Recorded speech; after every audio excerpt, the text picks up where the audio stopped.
नजर सब पर। नमस्कार, मैं हूँ वैशाली मुदगल और आप देख रहे हैं 10 न्यूज। तो चलिए दिखाते हैं आपको देश दुनिया की जरूरी और ताज़ा खबरें।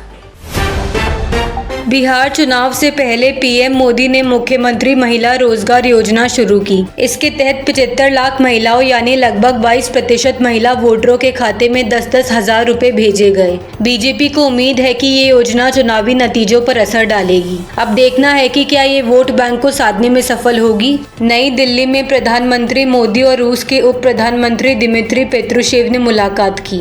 वर्ल्ड फूड इंडिया 2025 के अवसर पर हुई बैठक में कृषि, खाद्य प्रसंस्करण और उर्वरक क्षेत्रों में सहयोग बढ़ाने पर चर्चा हुई। दोनों देशों ने संयुक्त प्रयासों को और मजबूती देने पर सहमति जताई।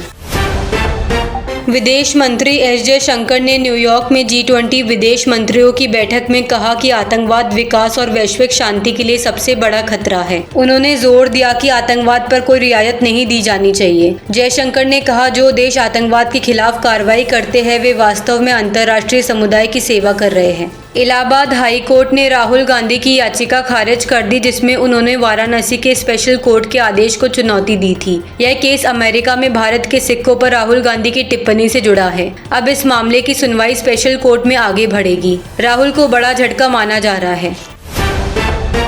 रूस 2030 तक दुनिया की पहली बंद ईंधन चक्र परमाणु ऊर्जा प्रणाली शुरू करेगा। पुतिन ने कहा, यह तकनीक खर्च हुए ईंधन का कई बार इस्तेमाल करेगी, जिससे यूरेनियम की जरूरत घटेगी और रेडियोधर्मी कचरे की समस्या कम होगी। यह घोषणा पुतिन ने विश्व परमाणु सप्ताह मंच पर की, जिसमें IAEA महानिदेशक सहित कई नेता शामिल हुए।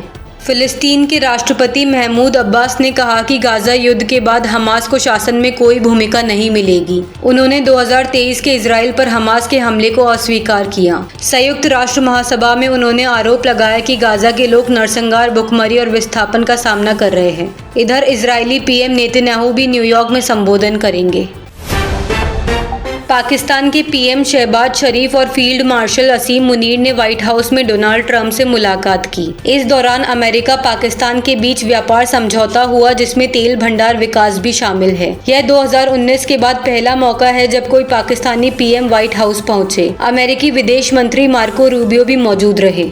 अमेरिका ने 1 अक्टूबर से भारतीय फार्मा निर्यात पर 100% टैरिफ लगाने का ऐलान किया है। हालांकि उद्योग विशेषज्ञों का कहना है कि इसका भारत पर कोई बड़ा असर नहीं होगा। भारत की लागत कुशल रणनीति और दवाओं की वैश्विक मांग मजबूत है। विशेषज्ञ मानते हैं कि भारतीय फार्मा उद्योग अपनी स्थिति बनाए रखेगा। कोलकाता में दुर्गा पूजा पंडाल उद्घाटन के दौरान गृह मंत्री अमित शाह ने कहा कि 2026 चुनावों के बाद बंगाल को सोनार बांग्ला बनाया जाएगा। उन्होंने मां दुर्गा से प्रार्थना की कि राज्य में ऐसी सरकार बने जो बंगाल को फिर से गौरव और समृद्धि की राह पर ले जाए। पटना में महिला संवाद कार्यक्रम में प्रियंका गांधी ने कहा कि महिलाएं अपनी शक्ति पहचाने, क्योंकि पार्टियां चुनाव से पहले पैसे इसलिए देती है कि उनके बिना सरकार बनाना मुश्किल है। बेरोजगारी और पलायन पर उन्होंने कहा कि महिलाओं को अकेले संघर्ष करना पड़ता है। संवाद के बाद प्रियंका ने महिलाओं संग गीत भी गाया। आंध्र प्रदेश विधानसभा में टीडीपी विधायक और अभिनेता नंदमुरी बालकृष्ण ने पूर्व सीएम जगन मोहन रेड्डी को साइको कहा। वाईएसआरसीपी विधायकों ने कड़ा विरोध किया और बयान को शर्मनाक बताया। भाजपा विधायक की टिप्पणी से शुरू हुआ विवाद बड़े हंगामे में बदल गया। विपक्ष और सत्ता पक्ष आमने सामने आ गए। तेजस्वी यादव ने बहन रोहिणी आचार्य की सराहना करते हुए कहा कि उन्होंने पिता लालू यादव को किडनी दान देकर अद्वितीय बलिदान दिया। उन्होंने बताया कि छपरा की जनता की मांग पर रोहिणी को टिकट दिया गया। तेजस्वी ने कहा कि पार्टी का फोकस सिर्फ बिहार के विकास पर है और बहन का योगदान अहम है। बेंगलुरु में हिंदी दिवस कार्यक्रम के दौरान कन्नड़ समर्थक संगठन के लोगों ने होटल में घुसकर हंगामा किया। इस कार्यक्रम में कई सांसद मौजूद थे। पुलिस ने 41 लोगों को गिरफ्तार किया है। कर्नाटक में हिंदी भाषा को लेकर एक बार फिर बड़ा विवाद सामने आया है। पुलिस और प्रशासन ने सुरक्षा कड़ी कर दी है। महाराष्ट्र के बीड जिले में आई लव मोहम्मद कार्यक्रम के दौरान एक मौलवी ने मंच से सीएम योगी आदित्यनाथ को धमकी दी। उसने अपशब्द कहे और कहा कि अगर योगी माजलगांव की मस्जिद आए तो उन्हें दफना दिया जाएगा। घटना का वीडियो वायरल है। पुलिस ने मामले की जांच शुरू कर दी और सुरक्षा बढ़ा दी गई है।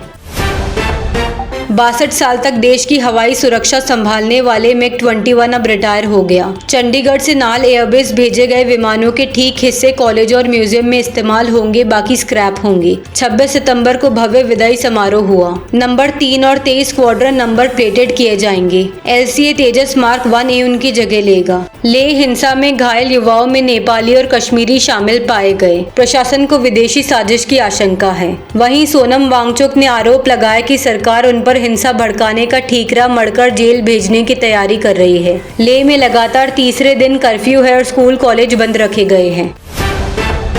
यूपी के शाहजहानपुर में नामकरण दावत में न्योता न मिलने पर प्रधान पति ने बच्चे के पिता को गोली मार दी। मौके पर ही उसकी मौत हो गई। गुस्साए परिजनों ने आरोपी को पकड़कर पुलिस को सौंप दिया। घटना से गांव में मातम और तनाव का माहौल है। पुलिस ने जांच शुरू कर दी है। लौटते मानसून ने महाराष्ट्र, उड़ीसा, केरल और आंध्र में भारी बारिश का अलर्ट जारी किया। तिरुवनंतपुरम और कन्याकुमारी में स्कूल कॉलेज बंद है। हैदराबाद में खराब मौसम से 3 फ्लाइट्स डाइवर्ट हुई। बंगाल की खाड़ी में बने लो प्रेशर सिस्टम से 28 सितंबर तक बारिश की संभावना है। कई जिले हाई अलर्ट पर है।